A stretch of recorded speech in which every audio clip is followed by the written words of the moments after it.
Hello students, आज हम pipe and cistern chapter का पार्ट 2 शुरू करने जा रहे हैं। पिछले पार्ट में हमने बेसिक कॉन्सेप्ट समझे थे, जैसे वर्क, रेट, इनलेट, आउटलेट और कंबाइंड वर्क।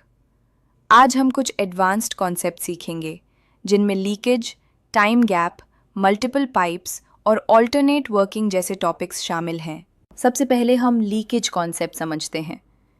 लीकेज को आप एक हिडन आउटलेट की तरह समझ सकते हैं, यानी टंकी भर भी रही है और साथ में थोड़ा पानी बाहर भी निकल रहा है। इसी कारण एक्चुअल टाइम हमेशा ज़्यादा हो जाता है। मान लीजिए एक पाइप किसी टंकी को 5 घंटे में भर सकता है, लेकिन लीकेज के कारण वही टंकी 6 घंटे में भरती है। अब हमें लीकेज का रेट निकालना है। भरने का रेट 1/5 है और एक्चुअल रेट 1/6 है। लीकेज का रेट इन दोनों का अंतर होगा, यानी 1/5 माइनस 1/6। LCM 30 होगा, तो ये 6/30 माइनस 5/30 बनेगा, जो 1/30 होता है। इसका मतलब है कि लीकेज अकेले टंकी को 30 घंटे में खाली करेगा। अब हम टाइम गैप कॉन्सेप्ट समझते हैं। ऐसे सवालों में पाइप अलग अलग समय पर खोले जाते हैं। पहले एक पाइप काम करता है, फिर दूसरा पाइप जुड़ता है। मान लीजिए एक पाइप 5 घंटे में टंकी भरता है। 2 घंटे बाद एक आउटलेट खोला जाता है, जो टंकी को 10 घंटे में खाली करता है। पहले 2 घंटे में केवल इनलेट काम करेगा, तो किया गया कार्य होगा 2 मल्टीप्लाइड बाय 1/5, यानी 2/5। अब टंकी का शेष कार्य होगा 1 माइनस 2/5, यानी 3/5। अब दोनों पाइप साथ काम करेंगे। नेट वर्क होगा 1/5 माइनस 1/10, यानी 1/10। अब रिमेनिंग वर्क 3/5 है, तो समय होगा 3/5 डिवाइडेड बाय 1/10। इसे सिंप्लीफाई करने पर 6 घंटे मिलते हैं। कुल समय होगा 2 घंटे प्लस 6 घंटे, यानी 8 घंटे। अब हम मल्टीपल पाइप्स का कॉन्सेप्ट समझते हैं। जब 3 या उससे ज़्यादा पाइप एक साथ काम करते हैं, तो सभी के रेट को जोड़ दिया जाता है। मान लीजिए 3 पाइप 10, 15 और 30 घंटे में टंकी भरते हैं। उनके रेट होंगे 1/10, 1/15 और 1/30। LCM 30 होगा, तो टोटल वर्क 6/30 यानी 1/5 होगा। इसका मतलब है कि पूरी टंकी 5 घंटे में भर जाएगी। अब एक थोड़ा एडवांस्ड कॉन्सेप्ट देखते हैं, जिसमें एक पाइप कुछ समय बाद बंद कर दिया जाता है। मान लीजिए 3 पाइप 12, 15 और 20 घंटे में टंकी भरते हैं। तीनों को एक साथ खोला जाता है, लेकिन 4 घंटे बाद तीसरा पाइप बंद कर दिया जाता है।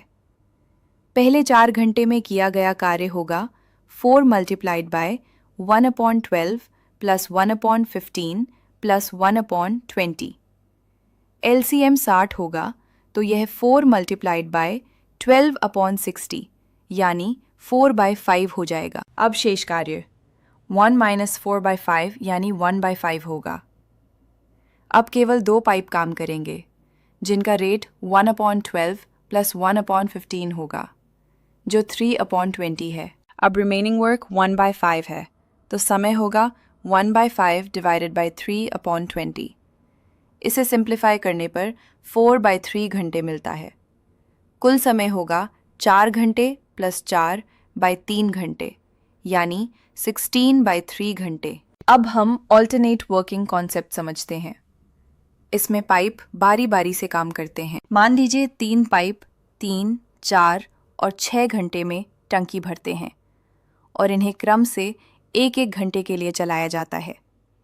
पहले घंटे में 1/3 काम होगा, दूसरे घंटे में 1/4 और तीसरे घंटे में 1/6 काम होगा। 3 घंटे का कुल काम होगा 1/3 प्लस 1/4 प्लस 1/6। LCM 12 होगा, तो यह 9/12 यानी 3/4 होगा। अब शेष काम 1/4 है। अब फिर पहला पाइप काम करेगा, जिसका रेट 1/3 है, तो समय होगा 1/4 डिवाइडेड बाय 1/3 यानी 3/4 घंटा। कुल समय होगा 3 घंटे प्लस 3/4 घंटा। अब एक और कॉन्सेप्ट देखते हैं, एफिशिएंसी बेस्ड। इसमें पाइप की स्पीड की तुलना दी जाती है। मान लीजिए एक पाइप 12 घंटे में टंकी भरता है और दूसरा पाइप उससे 4 गुना तेज है। पहले पाइप का रेट 1/12 होगा, दूसरा पाइप 4 गुना तेज है, इसलिए उसका रेट 4 मल्टीप्लाइड बाय 1/12 यानी 1/3 होगा। अब टोटल वर्क 1/12 प्लस 1/3 होगा, जो 5/12 है। समय होगा 1 डिवाइडेड बाय 5/12 यानी 12/5 घंटे। तो स्टूडेंट्स, आज हमने leakage, time gap, multiple pipes, pipe closing और ऑल्टरनेट वर्किंग जैसे सभी एडवांस्ड कॉन्सेप्ट्स समझे। अगर आप हर सवाल को स्टेप बाय स्टेप तोड़कर सॉल्व करते हैं तो कोई भी क्वेश्चन मुश्किल नहीं लगेगा। प्रैक्टिस करते रहें और कॉन्सेप्ट क्लियर रखें। जय हिंद।